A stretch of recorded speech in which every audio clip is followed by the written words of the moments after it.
Hello and blessing, beautiful people. Welcome to another episode which already feels delicious.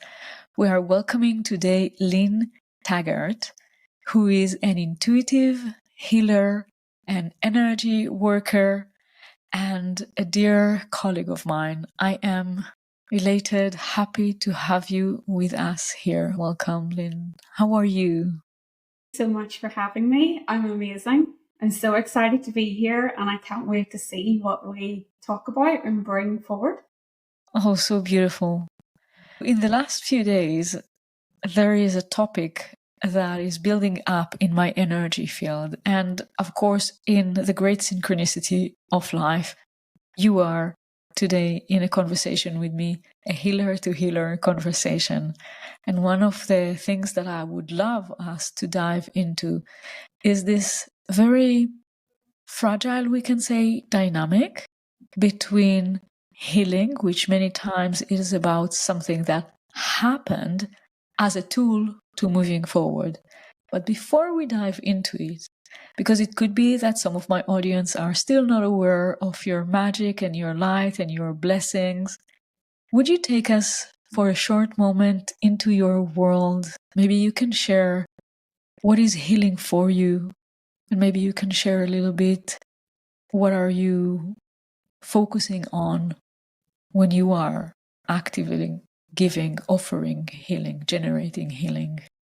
Okay, so when I look at healing and I feel into healing is helping someone to come back into their fullest state, the state in which their soul was destined to be in all along.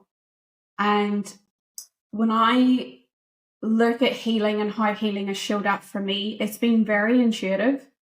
It wasn't that there was any part of me that was broken. I didn't have trauma happen to me. I'm not a stereotypical someone who needed healing. And this has been so fascinating for me because if you had have told me that 20 years ago, I would have had no idea what it meant. However, I was taken on a journey of entrepreneurship and empowerment, self-development, and really stepping into a world of spirituality. And through that gateway, I became an intuitive healer. And so it took me by surprise. And it has took me the last decade of really understanding where healing comes from, why it's here, that it's a gift from the divine, that it's here to open us up to become the fullest expression of who we were here to be all along, and helping us to access the parts of us that we're afraid of. And we're afraid of those parts because of so many aspects that when we do the releasing work, because a lot of healing to me is releasing and clearing and letting go. And that brings us back into our original state, our original template. There is so much freedom in that. And we begin to feel lighter, more grounded. And that's what it's done for me. It's brought me into complete awareness and consciousness. I'm still on that journey. And presence within my being, within my body, and then intuiting my way through life. So I have taken on this role for myself where it's become very intentional and profound. And that is the gift that we have with this lifetime. Yeah, so beautiful to hear it like that from you. And as you're speaking, because I have the privilege to look at you, it's not the first time that I'm witnessing you in a group, in a container, but as you're speaking and I'm witnessing you, it feels really like it is a combination of something extraterrestrial and angelic at the same time that is coming with a prophecy. I love that. Highlighting the self-care and the well-being part of healing, because probably of your own experience that the healing didn't came indeed because something was broken, like the wounded healer archetype was not there super active and leading the way, where usually it's also activating so much the drama triangle of there's a victim and there's something that needs to be rescued, someone that needs to be rescued, therefore there needs a rescuer, the healer is the rescuer. And that part of the healing is really being released. And the path of healing is part of life. One of the things that it took me my own journey to arrive into that wisdom. It is simple, but it was a journey to be able even to say those words, is that healing is being and being is healing. And I feel that, yeah, you can see that. It is that the way I feel it is complete grounded presence and being okay with who we are in that moment, where nothing needs fixed, nothing's broken. We are powerful. We can feel the truth of who we are. And then what can come through us from that beingness is then what opens up in other people or in ourselves. Even today through this conversation, what we open up through being here and just being is the magic and the mystery. And when we can tap into that additional layer, it suddenly becomes something that I've always wanted to picture or paint a picture of this being an enlightened path, not a heavy, dark path full of emotional debris and trauma and all of these things. We could go there, and I could have went there, and I could have went into that victim mentality with it. But part of me kept going, come over here, and just really trusting the process. And also being very conscious of there is a dark side to healing. And let's not bypass that, but let's make it feel a certain way so that more people can open up and receive the gifts that are on the other side of the darkness and the shadow. Because some of my gifts have come from those periods of time. Yes. As you're speaking, there are the liberation that I feel. There is this liberation from healing doesn't need to be things that is occupied in your survival mode.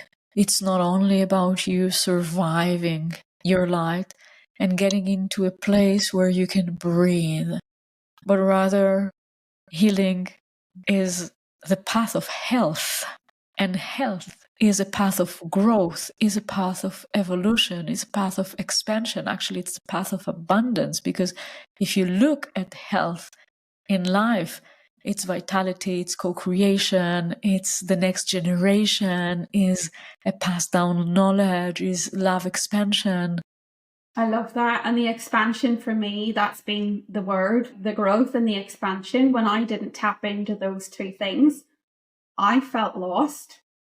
And so it's coming through that portal, whatever gateway someone has to go through to get to that place where we will continue to grow, you will continue to expand, and let's go on the journey and see where that leads without an agenda, right? Without it being this fixed timeline and putting pressure on it, and I've got to be a certain way by a certain time, or I've got to achieve a certain milestone by a certain date.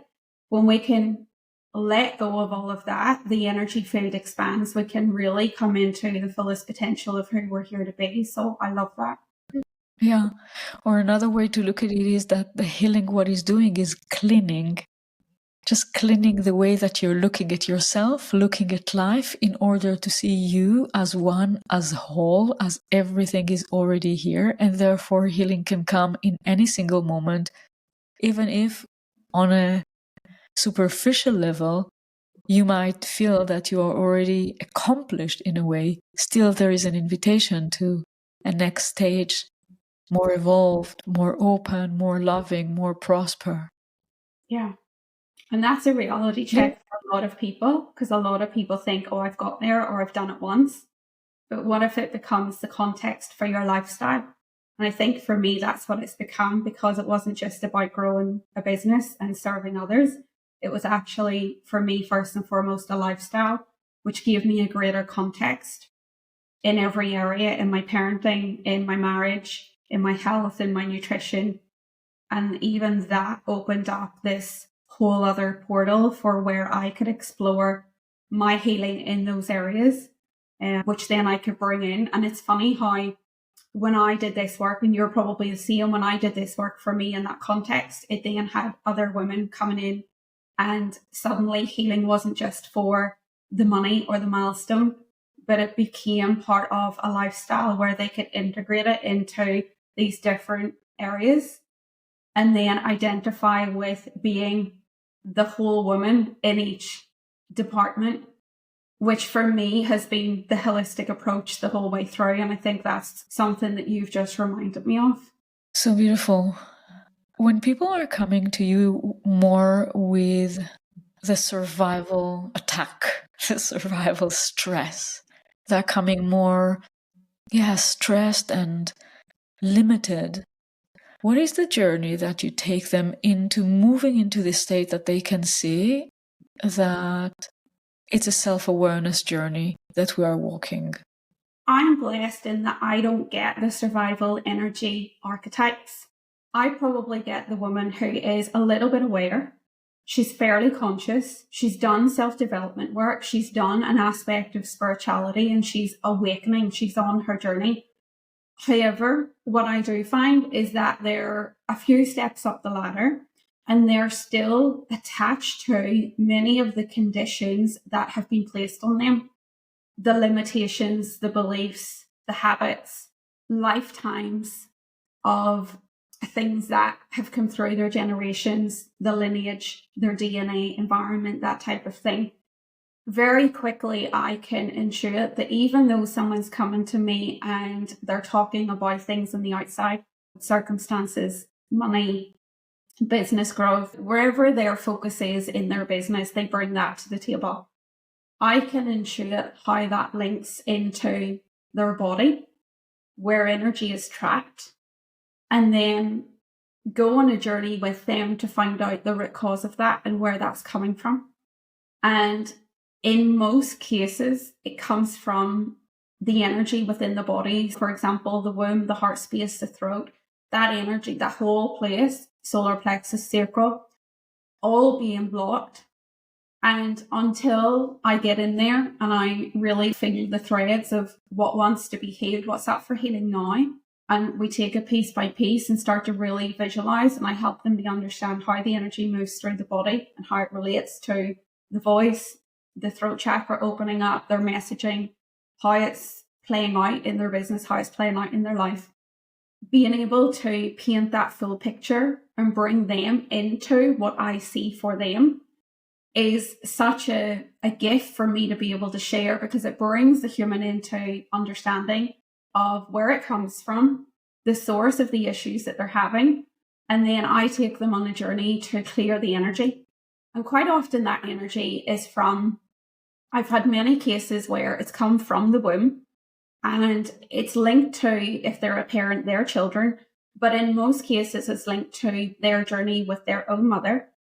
And so something is coming down through the female line, and I'm able to trace it back and begin to really do the repair that was needed generations ago and to clear all of that, so that very quickly what I see happening is their soul energy speeds up. And when that happens, they're able to feel the resonance of their own energy speeding up. And then things in their real world, their human world, start to shift. They move into different belief systems very quickly. Limitations are shed. It's almost like they've been wearing these layers of armor and clothing, and then they start to take things off, and then they just go, and their action becomes different. And if we really bring this into science and look at it on a scientific level, the action is changing because in here has changed. But in here has changed because the energy back here, the energy field has changed and energy has been cleared. And so that's probably the best way I can explain it. And it's different for every person, but I see this pattern happening over and over with women. It could be also that you have this level of sensitivity to recognize this pattern into its detail, and then you can see, because sometimes what we also can say, and I wonder how you echo with that or not, is that it doesn't really matter what door you're entering through to the temple, to the holy temple. But once you manage to enter through a certain door, then it has its ripple effect and starts to have more and more goodness opening up and entering through that door, other doors are being opened, right? Totally. It's an initiation. Like, everyone will bring a challenge, even if it's not a survival energy challenge. The challenge is the initiation. Let's explore this. Let's see what your soul is being initiated into. And that's, for me, being where I get really curious with the mystery and leaning into that. I don't know what's next, but let me walk through this doorway, this gateway, and see. Let me explore and see what's in here. But if I stay in fear of it, I'll never walk through. And I don't want to have the key and never walk through. I want to have the key, open the door, and go all the way through and see, okay, what can I meet? What's going to be here? And I think that is what you said is just perfect. Everything is on the other side of saying, I'm ready. I may not feel 100% ready. However, there's a feeling in my body that it's time to move, that it's time to go there and explore. Tell us more about your vision about soul initiation. Oh, soul initiation. I've never heard it called like that. I really don't know what it is. And for anyone listening, I haven't had formal training. So when I hear things that I'm not familiar with, I've got to feel my way through. So soul initiation, I'm going straight into the heart. So it's really connecting soul into the human heart, coming in through the higher heart, opening up like this gateway into submersion in the body, and then feeling your way into, okay, it's like these two hands come out and you're being presented with the pathway, the life, the course. Let's see what's here for me. It's like this invitation into your greatest work in this lifetime. And of course, free will you look at that? Will you accept it? That's been the hardest thing for me, is seeing that there's a path here for me, but being pulled in these other directions and being very stubbornly held back by my own stuff and what I would call maybe attachments, or like things should be a certain way, but then really every time coming back into what is it for me? What does my soul feel is my truth in this moment? And can I honor that? And can I accept that? So beautiful. It's constant, right? At the same time, we're asking the question, can I hold that? Can I welcome that? Can I have space for that? And at the same time, we know that we are the space for that. And this space is waiting for us. Like, this soul was designed, we were designed as human. This soul was designed in the cosmology of this earth. It is all super design, and it is the journey of awareness that makes it real, that brings it into life. Love that. This is what I always tell myself. Everything's already been done spiritually. So every time there's an assignment, whether it's your big soul assignment or a project along the path, the thing I always go back to is it's already completed. Creation's already finished. So every project, every initiation, everything's already complete. And that has really helped me to take the next step rather than sit back and wonder for years if I'm actually going to do this thing. I tell myself it's already complete in the spiritual realm. So why would my little human fear it? Why would I not just go and put myself out there and be the one who's going to be different, who's going to stand for different things, not based on factual information, but based on a feeling that I have and a way in which spirit wants me to move and to move through me. And that's helped many of my clients step into that next iteration as well, because it just, that concept of it's already done, it's already complete. Oh, I'm safe, I can go there. Yeah. Do you know, there is something in the collective consciousness that we're saying, as fear is something negative, but in that eyes of the soul, in that perspective that it is done, in that perspective, the fear is part of what we are experiencing as part of tuning our vessel to what is coming. And I feel that this is one of the things that also that I see in healing many times. I don't see disease as a problem, and I don't know if, but I was really challenged, we can say, with like chronic allergy for like almost 5 years. And I'm supposed to be the healer, right? I'm supposed to be healthy. No, I'm not supposed to be healthy. I'm supposed to be the one who's going through the journey of healing with awareness. And there's a lot of healing that I needed to do in my life. My journey was through the wounded healer. And one of the things that I've realized through these 5 years of chronic allergy is that the healing chose me. The disease, the discomfort, the things that I'm dealing with chose me from the entire world. I was the best candidate to take it from darkness into light. I'm the chosen one. I'm the one who can do this work. And my fear, my doubts, my confusions, everything that I had around it was only for preparing the vessel to go through this tunnel of evolution for the next stage.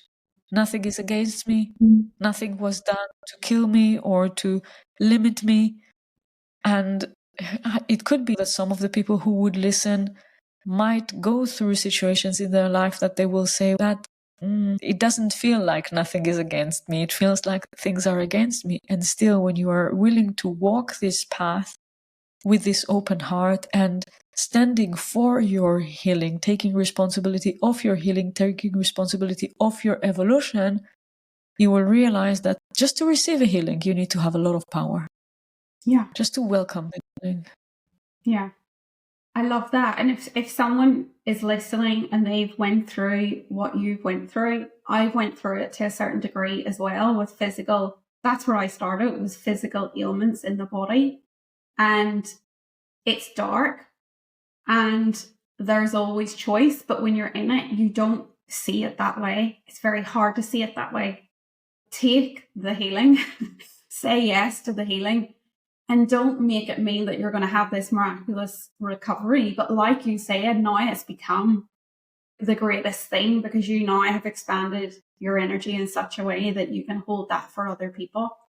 What else do you see in people? Like you were mentioning, in the presence of it is done, it is already complete, in the presence of this great certainty of wholeness and unity with the divine plan as part of the divine plan, you see a lot of time fear in you and in your clients. What are the other things that you can guide people here, our listeners, when they are moving and evolving in their life, that they could be attached to a certain story, like fear, but something, other patterns that you can see for people to prevent themselves from really surrendering into their soul contract and soul initiation?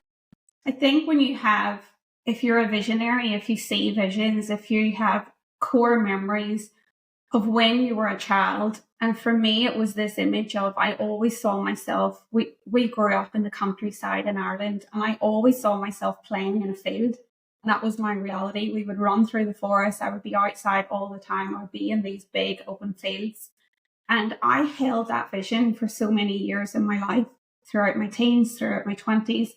And that vision was the thing that brought me back out of the pain into, but what does this mean? And I would explore that vision. So thinking about, okay, do you have that thing for yourself? And if so, can you use that to dissipate the fear?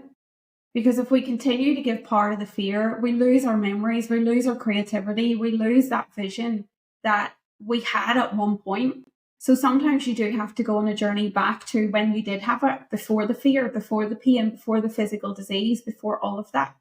And just remember why you're here. I always felt like there was more in me. I couldn't describe it. I didn't know what it was. It didn't have a label. But I had to be willing to move through the fear in order to find out what that was going to be. And that curiosity for me was a bigger pull. For many years that I did fear and part of the victimhood and part to even Christianity and church and growing up with religion and all of that. And then I realized, but hang on a minute, I only get this one life. And if I'm going to really step into this, fear has to come with me. It never leaves. Even yesterday, I met fear and I faced it eye to eye. And I saw for the first time ever that we can hold the fear and we can hold the vibration of the vision of the thing that we want, the freedom, let's call it, we can hold both energies, and both energies can feel the same, and you can still move forward with both energies. And I think it's an illusion to say that the fear will ever go away and to say that we clear all fear.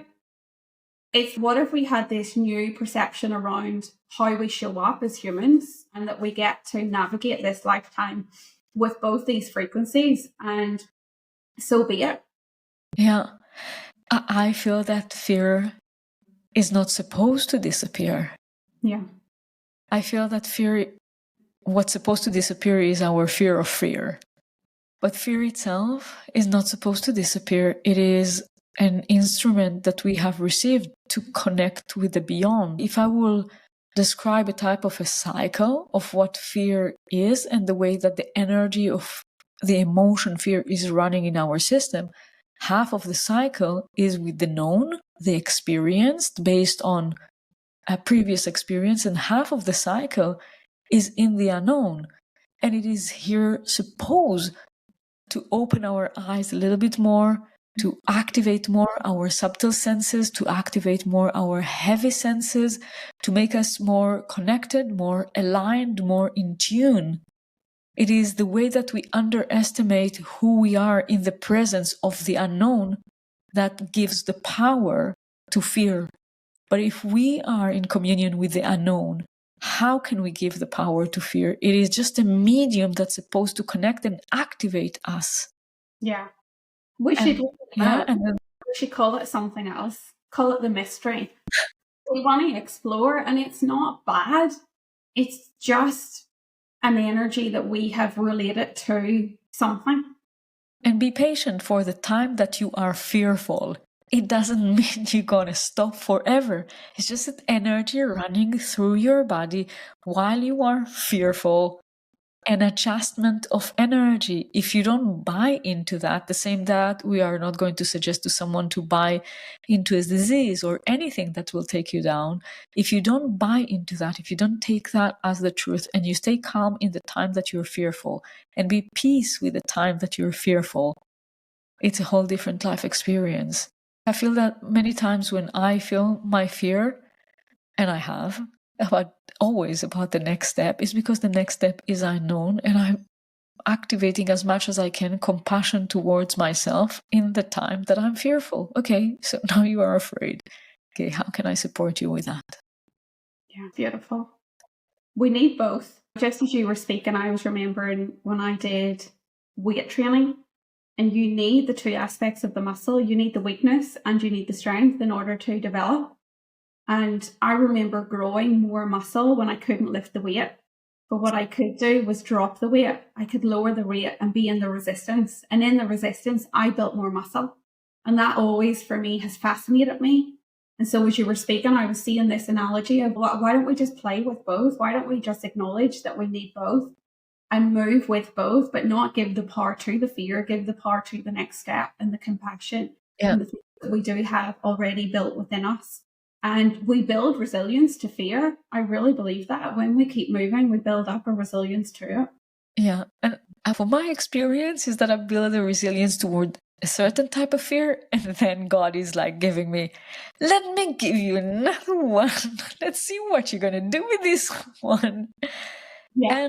And at the same time, I anchor myself more and more in the wisdom that the magician is the one that have made peace with fear. The magician already have made peace with fear. He is okay to call upon a certain reality without knowing into the details how this reality is going to show up. But there's a certain trust. This is what that I was mentioning just a few moments ago. There is this level of trust in the presence of the unknown, knowing that we come from there and there's again nothing against us. And that is the calmness that the magician is having to call upon your reality and walk with it. That's beautiful. We don't know what that trust feels like enough as humans. And so when you were speaking, I was feeling the trust that I've built in here in me. And it is the most divine, blissful gift that I've ever felt. It comes so close to love, and we're willing to do what it takes for love. We're willing to do what it takes for money. But when it comes to trust, it's almost, I don't know if I want to play with that frequency. I know for me that coming into truth and trust are these frequencies that I just have felt this energy around that I'd never felt anywhere else before.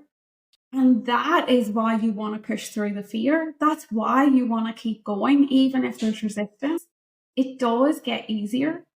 And Oh my God, I really hold my head, because that is such a truth bomb to say.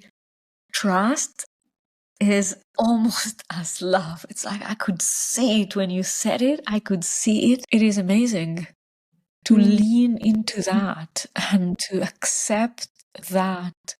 I could see trust as a tunnel, like a Merkaba. I could see trust as a Merkaba, as a vehicle. I really had this moment of, because I have a love and hate relationship with trust.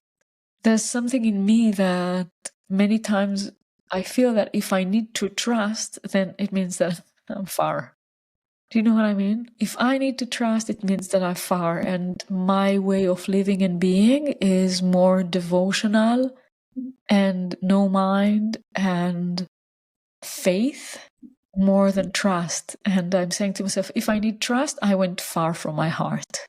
But there was something in the way that you transmitted trust now that allowed me to see it almost, like an elevator, that even if you went away from your heart and you need to trust, it's been like, it's more, okay, let's trust. It's a little bit lower frequency than I'm in faith, I'm in devotion, I'm aligned with my heart, I'm walking with my soul, I'm constantly connected.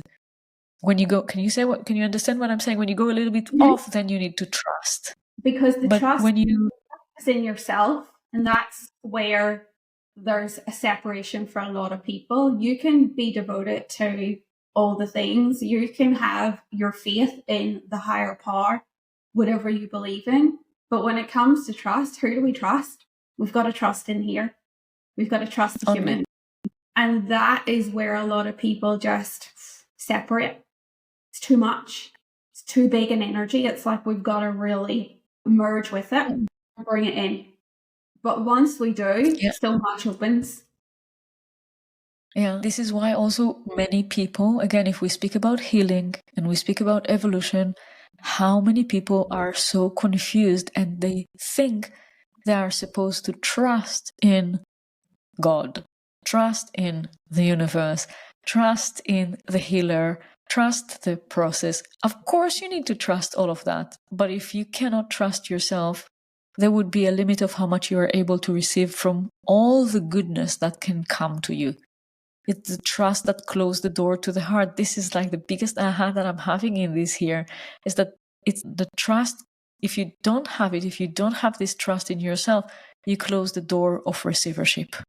Totally. It's being mirrored back. Just as you're speaking, it's being mirrored back from every single place that they don't fully trust. So they keep putting their giving their power to other people in order to, okay, when I trust you, then I'll trust myself. And it's actually the other way around. Yeah, or there are some people, that they don't even expect to trust themselves. They expect to be provided. And this is why we can also say, I hope that it's okay that I'm bringing that into the conversation, that humanity went so off because it's your health. It's your health. The healer work for you. You're leading the healing together with the healer. It's hand in hand. It's a mutual path. You're asking for support. You're not asking for help. You're asking for someone who can hold space for you as you are undoing your own entanglement. This is what your healer is. Yeah, and they've got to be able to receive that through the heart. I mean, it'll only go in so far if they're not ready to receive the wholeness of the healing that's for them, that their soul has been asking for, but their human interference is getting in the way and stopping them from receiving all of it. So it does happen in stages, because I don't want people to think you've got to have this all figured out before you step into healing. That's not the case. It will happen in stages. And you're probably the same. The intention would be that everybody eventually will trust themselves.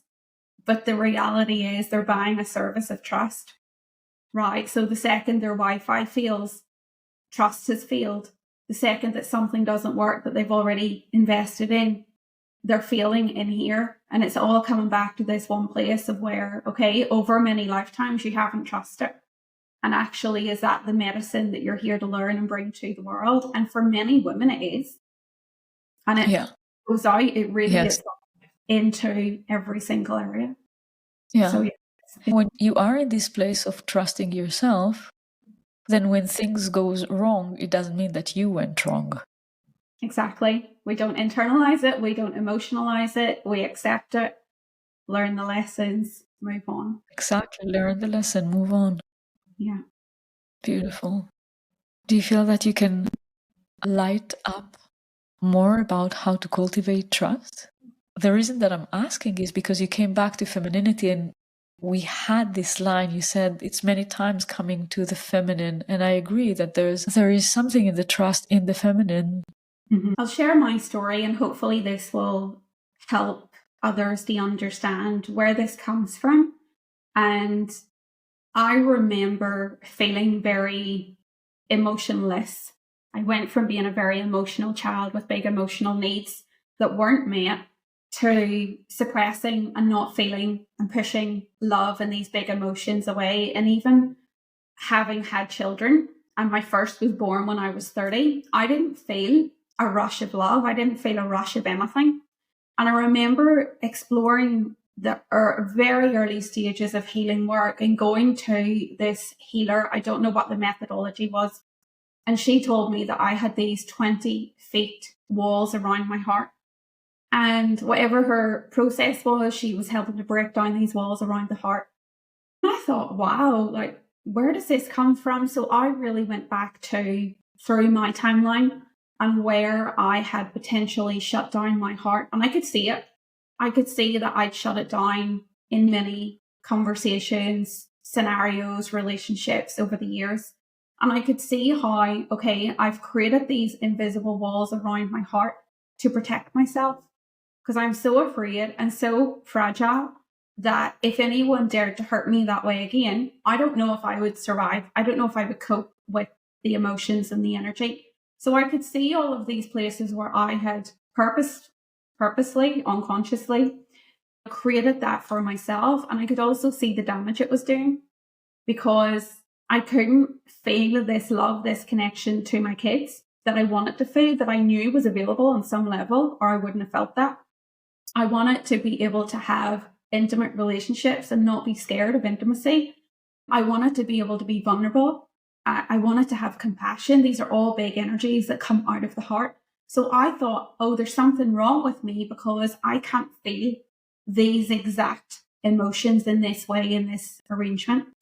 And then I realized that as I softened and as I opened my heart and as I did this work on me, not on my clients, that I just started to have things around me that I suddenly felt. And I remember one of the things that I insisted on was that we got a dog, because when I was very small, the dog was my comfort pillow. And I cried on him and I loved on him. He was everything. And we got a Labrador 5 years ago, much against everybody's will. It was my doing. I brought the dog here and the dog completely cracked open my heart. And I have never felt as much love for that animal as what I hadn't felt it for my kids. I hadn't felt it for my husband. But yet the animal was the thing that was able to really unblock and open the heart space for me. And the more that I went into this, I began to really understand, okay, the heart is connected to the womb. It's connected to our solar plexus, the seat of our power, my throat. And I really started, the more that I worked with clients, to understand the patterns that were arising from women who had closed hearts. And it wasn't that they were cold, and it wasn't that they were these cold-hearted women, like the iron women. They weren't like that. They weren't heartless, right? It was just that we weren't taught how to connect with these energies and these frequencies. And I could see this in my lineage. I could see it with my grandmother. I could see it with my own mother. And I made a choice that I didn't want to stay there. I didn't want to be like that. the more that I did Thanks, this God. for me and really opened up these energies, I did a lot of womb work. And I have done no formal training. Like I said, I had no idea what I was doing, but I spent 2 years staying in my body, repeatedly going into the womb. My mom had a hysterectomy when she was 40, and I was determined that I was not going to go down that path, that I was going to become my own healer and really sit in some of the things that were painful and scary and that felt new to me. And I didn't know how to handle womb energies. But what I could see was that it played out in the birth of both my kids. And I felt a certain way after being pregnant, during pregnancy, after births. And I resented my first birth. I was very scared. I had trauma come up after that just from having had him and the way that he was delivered. And I began to heal. And I just kept intuitively healing aspect after aspect. And what happened for me was then I took back my power. Then my heart was still opening. Then my throat chakra was wakening up. And there was just this energy that started to move and flow. And as clients would come in, immediately I would go to the heart space and their heart would be closed and they mirrored everything back to me that I'd had. Every single situation they had. And it was a situation with their husband, a situation in their business, you name it, everything that I had went through, they brought to the table. And so very gently, we just began opening the heart, working. I worked with my guides and my spirit team to open the heart, to bring in the energies that would help them to feel supported. And when we would talk about the lineage in their family, and these women were a bit like your clients from all over the world, I would realize, wow, this isn't just down to the lineage. This is down to the country. This is down to the hospital you were born in, the countries that you've lived in, the countries that you visited. And it was just uncanny how many situations arose that were all interconnected. And I was able to join the dots for all these people. So in a nutshell, that's the work that I've been doing. But it's been such a gift and it's brought so much peace and freedom. Like I can see things that my mom went through and she went through with her mum. And I don't hold blame. I don't hold resentment. I've made peace with a lot of things because I have this alternative perspective that honestly I would never have received if I hadn't have started here and opened up to what was being asked of me and being that student for so long. Thank you so much for sharing this beautiful story and the frequency. More than the details and the story is so beautiful, but the frequency that is emitted with that is so beautiful. I feel also the little urge to share with you that in my mother tongue, when you say dog, the way that we say it is as you say, as heart. You would say dog in the same way, it's the same words. Wow. I love that. Yeah. And I love that the healing is coming. It is just coming. The next stage, like the story itself, again, is highlighting how healing is coming. It will find its way through adopting a dog, or through climbing a mountain, or through learning how to do crochet. It's part of the DNA. It's part of the evolution. It's part of moving to the next level. It's not something that is indicating that you have a problem. It doesn't indicate that you're a victim, that you're in survival. And it doesn't also indicate that you are at the top of the mountain. It is just a way for us to move to the next level. It's that freedom. It's in everything. When I look at what people want on a core level, just human to human, ultimately what they're seeking through all of this is freedom. And I feel healing represents freedom at every single level, no matter how much money you have, no matter where you are in your business, no matter who you've worked with or what you've achieved. And at every single level, I feel there's always more. So let's explore that and let's see what that next level of freedom is for you. Or Yes. at some level, someone will always feel trapped by a circumstance or trapped by the thing outside of themselves. So beautiful. What a beautiful octave to complete our conversation. I'm grateful for your presence, for your transmission, for sharing ideas, and for the healing that was offered in this session. Thank you so much. For me, it's been amazing, and I hope this is helpful and that the collective feels something from it. Thank you, Homaya. For sure. Thank you so much.